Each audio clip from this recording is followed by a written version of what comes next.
Yeah, so dragons are real. They've had stories about dragons in every continent ever, in every society ever, and they had these stories before dinosaur fossils were ever discovered. So you're telling me of a dinosaur shaped or a dragon shaped bone found, in the ground, and you have these stories about dragons all over in places that never communicated with each other. And you don't put two and two together and you say, "Oh, that's a dragon." How do you not come up with that? And you might say, "Oh, well, they didn't have wings." Look at the T-Rex's arms. They're this small. Do you think these are real arms? Or are they the beginning of big wings? Now, if they had wings, the bones must be really hollow. Otherwise, they wouldn't be able to get any lift.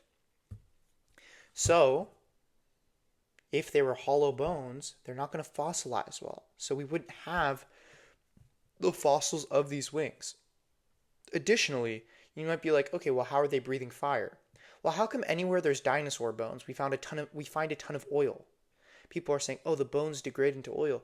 Well, maybe, or maybe they had giant oil sacs in their throats, and their teeth had something like flint and steel, which if they bite in this particular way, if they mash their teeth together, they can create a spark, and then they can spit, like they can vomit their oil from their oil sacs, and then they create this basically like flaming oil that comes down upon people.